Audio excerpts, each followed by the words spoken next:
பல கேமியோஸு, பல action sequence எல்லாமே ஓகே ஃபைன். நம்ம வந்து ஒரு ஒரு ஆத்மார்த்தமான ஒரு என்ன சொல்றது, ஒரு உணர்வுபூர்வமான ஒரு படம்னா, நம்ம சின்ன படம், ஒரு சின்ன பட்ஜெட் படத்த பார்க்கும்போது நம்ம ரொம்ப உணர்வுபூர்வமா ஐக்கியமாயிடுவோம்.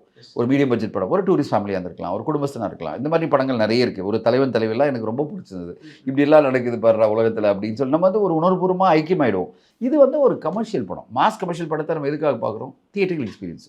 அத குடுத்ததான்னா, எனக்கு அது குடுத்தது. அவ்வளோதான். அது எல்லாரும் குடுக்கணுமா அப்படின்னா என்னால சொல்ல முடியாது. இதுக்கு ஏன் முட்டு குடுக்குற அப்படின்னா, என்னுடைய ரசனை வேற, உன் ரசனை வேற. இதெல்லாம் நீ கேள்வி கேட்க முடியாது. உன் ரசனைய நான் கேள்வி கேட்டேனா?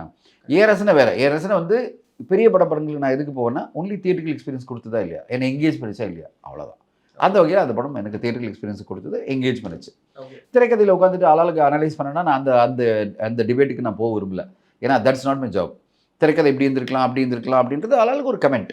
அப்போ வந்து ரசிகர்களே கமெண்ட் பண்ணும்போது நம்மளுக்கே ஆச்சரியமா அது என்னடா இவங்க தியேட்டரிக்கல் எக்ஸ்பீரியன்ஸ்க்காக வராம அனலைஸ் பண்ணுறதுக்காக வந்திருக்கானுங்க அப்படின்னு தோணுது. பட் அப்போ வந்து அந்த சினிமா பற்றியான ஒரு ரெஸ்பெக்டும் அதிகமாகுது. அப்போ ஒரு சினிமா என்பது எந்த அளவு ஒரு மக்கள் மத்தியில ரசனையை தாண்டி இவ்வளோ கேள்விகள் கேட்குற அளவு அவங்க நாலேஜ்ல மாற்றிருக்குன்னு பார்க்கும்போது பெருமையாக இருக்குது ரசிகர்களை பற்றி.